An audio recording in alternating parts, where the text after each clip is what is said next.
However, the NAACP may be in the minority here, as many of the top state officials are supportive of the Sessions pick, and that includes top state Democrats like Senate Minority Leader Quentin Ross and House Minority Leader Craig Ford. It all depends on exactly where the turnout is. If you see rural Alabama turn out a lot more than you see areas like Birmingham, Madison County, Montgomery, well, then you'll see Roy Moore win. But if you see the inverse of that, that's where you actually see Doug Jones end up on top. In fact, if you go back 25 years ago, well, a lot of the roads look pretty similar. But what has changed is the value of $1, which if you bring to current times, well, it only gets you about 58 cents in today's money. And to give you an idea of how big and powerful this was, well, this is actually the tree that I was walking along. Now, I'm a little bit over 6'2".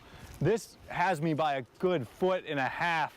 The big change will come when you head to the polls this primary season. You can still choose to vote Republican or Democrat, but whichever party you vote for in the primary, you'll have to vote for in the runoff, which means that if I was to decide to vote Republican, I could not vote in the Democratic runoff or vice versa. There are plenty of laws telling me what I can and can't do while I'm in the driver's seat, but lawmakers trying to figure out what to do when I'm no longer here and the car is driving itself.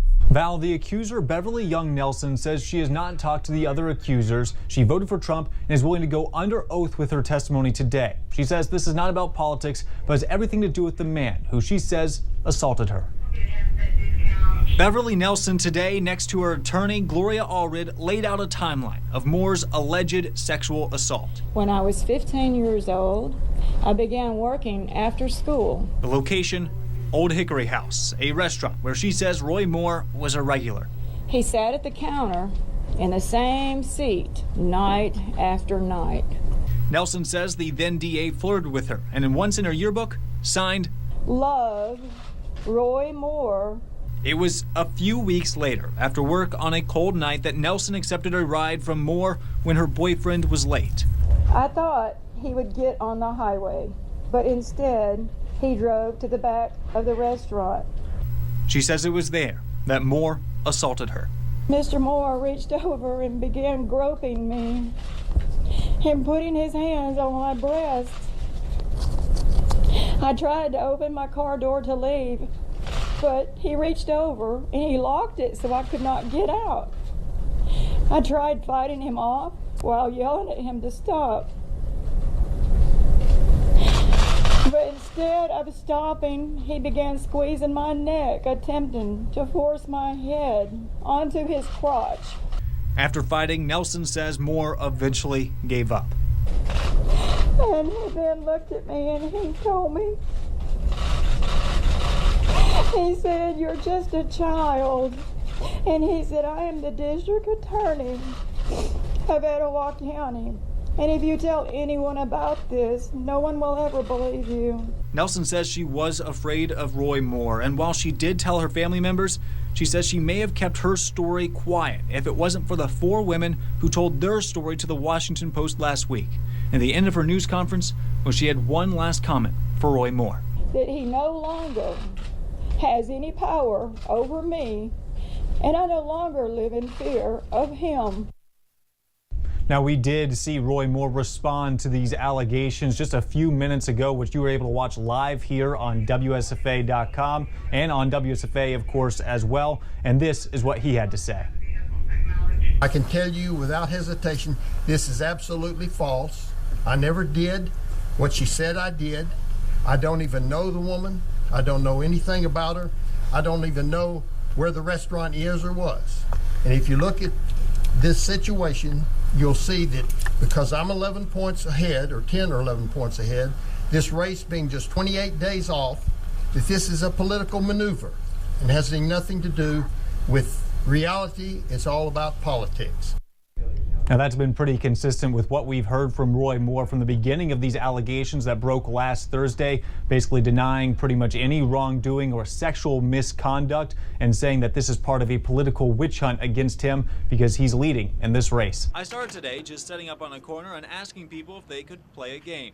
I needed a table, some cups, and some pennies. We thought we'd give people a chance to solve the state budget issue with pennies. Each penny will be worth approximately $10 million. We'll let people decide where the money goes, but then I started the game. Each cup was a different program, already filled with the earmarked money. The rest was up to the person. Some thought it was hard. It's very confusing. Others, not so much. I think I did pretty well. Others, well, they didn't have much of a clue. And I feel like I don't know which one's the most important one. And what they did with the money varied. Some even forgot about funding certain programs. And what I'm noticing is you have no money and extra money going to public health.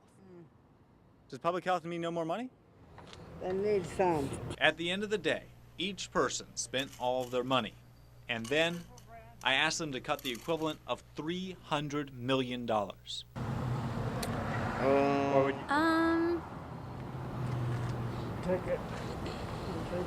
Each one had to make cuts to programs they just minutes before were saying were important, putting them in their lawmaker's shoes.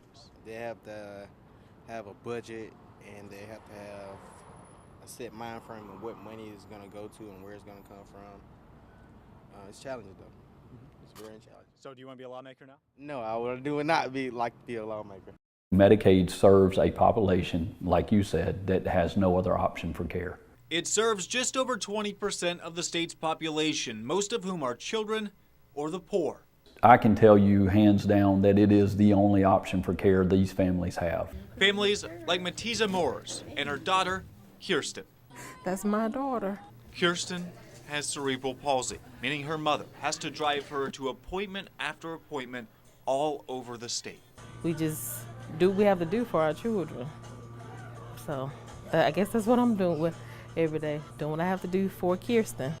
Without Medicaid, none of this would have been possible. Now, for more than a decade, the program has allowed Kirsten to get the care that she needs. But without it, well, her mother doesn't even want to think about that. Couldn't imagine not having it there for Kirsten. Kirsten relies on a feeding tube for food and literally could not eat without the services that Medicaid provides. And Kirsten, well, she's just one of more than 500,000 children who rely on this program. Our entire healthcare system feeds off of Medicaid. And Medicaid feeds off the state budget. However, Alabama may no longer be able to fund the program as its costs continue to rise. And cuts, well, that may not be much of an option. That's because even a small cut can make a big difference. Let's say you cut Medicaid only $5. Well, when you count federal matching funds, that turns into a $15 cut. And that number can add up really quickly for a program that just simply can't afford it. And this is the problem facing lawmakers. The plan, move Medicaid to a system of regional care organizations, but even that won't reduce the cost of Medicaid. It was never intended to reduce the cost of Medicaid. I think some thought it was, but it was to control it. How these RCOs are supposed to work is basically split the state into different regions, allowing these different areas and local organizations to take care of the Medicaid patients there, giving them money per person on Medicaid. The idea is that these local organizations will provide better care than a statewide organization. But the problem is, what if those regional organizations aren't all that local?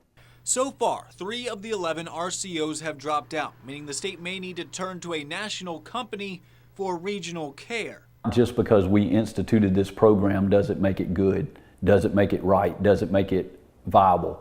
Whether it's RCOs or something else, Medicaid needs help, as Medicaid supports doctors and hospitals who see all patients who may have to close their doors without the funding from Medicaid, leaving children like Kirsten without a place to go.